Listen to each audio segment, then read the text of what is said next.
นึกក្នុងដៃខ្ញុំគឺមានរបស់ពីរយ៉ាងដែលខ្ញុំមើលសល់ពីវីដេអូមុនតែខ្ញុំលេងឆ្លងហើយវីដេអូនេះខ្ញុំនឹងយកវាទៅចែកក្មេងៗដែលអង្គុយលេងនៅឯមុខបរមរាជវាំងប៉ុន្តែនឹងធ្វើដំណើរទៅជិះស៊ីក្លូលេងសិនចឹងឡើងឡងក៏ឡើងទី1ជិះស៊ីក្លូអូយស្រួលគូដល់អ៊ំដល់ស៊ីក្លូមួយឆ្នាំហើយអ៊ំខ្ញុំតាំងពី93មកមកគិតឆ្នាំចូលទៅហើយអូច្រើនឆ្នាំតាំងពីឆ្នាំ93មកតាំងពីដល់មកឆ្នាំបាទ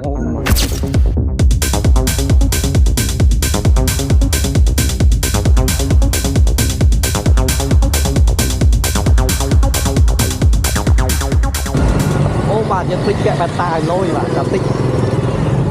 ដាក់បេតាមកដែរអត់ពាក់បិកើអូយ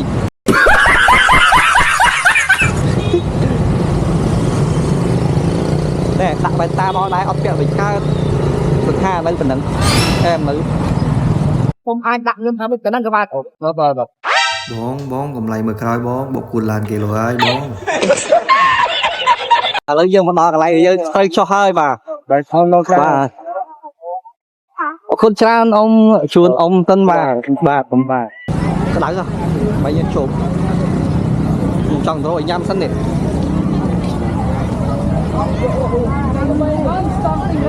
អត់បាននេះរោផ្លូវចូលក្នុងសិនទៅរោបាច់ខាបាទដើរតាំងពីមុខវាំងរហូតដល់មុខដល់ពីគាត់ទៅមកណាសាពីព្រៃហេឡូបងរួមមានមួយឆាយខ្លះមានអាណាខ្លះអញ្ចឹងសល់មួយឆាឡាតេមួយទីមួយឆាមួយខូវីសមួយឆាឡាតេយមានបងឲ្យស្គមហាមកចង់ឲ្យជួយឲ្យធ្វើវីដេអូហ៎មកធ្វើវីដេអូចាំខ្ញុំដែរអូចាំអីមកថតឲ្យបងនោះអូ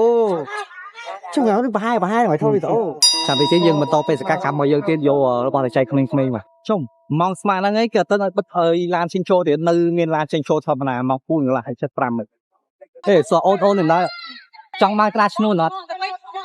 ចង់មកក្រាស់ឈ្នួនអត់យកអត់ឥឡូវយកអត់ហូឲ្យក្រាស់ឈ្នួនយកអត់ឥឡូវយកក្រាស់ឈ្នួនដល់អត់ស្គាល់ដល់យកក្រាស់ឈ្នួនឬយកឧបករណ៍គុំបាទយកឧបករណ៍គុំឬក្រាស់ឈ្នួនយកដែរឥឡូវមាន2នាក់អញ្ចឹងឲ្យម្នាក់មួយដល់យកអត់យកអត់ណាគេយកក្រាស់ឈ្នួនខ្ញុំមកយកក្រាស់ឈ្នួនយកមានតែ2ឯងមានតែ2ហ្នឹងឯងយកមួយណាអត់ទេញ៉ាំនេះហើយតើគ្នាទេឥឡូវប៉ាស៊ីសុងឥឡូវប៉ាយកអោក្រាស់ឈ្នួនជឿបដល់ឥឡូវសតមួយនេះអូនមុនដំបូងសួរយកក្រាស់ឈ្នួនអត់យកទេឥឡូវអោក្រាស់ឈ្នួនជឿបតែកុំយកណែក្រាស់ឈ្នួនមកក្រៅឆ្លោះគ្នាឬក្រាស់ឈ្នួនយំមកយកមកតៃសឿនណាឥឡូវឲ្យរបស់គុំគាត់ហើយបាទត្រឡប់ទៅផ្ទះវិញបាទអូននឹងគាត់ថាអត់យកទេដាក់ឈ្នួនទៅពេលដកដាក់ឈ្នួនចេញមកបាញ់ដៅគ្នាយំដល់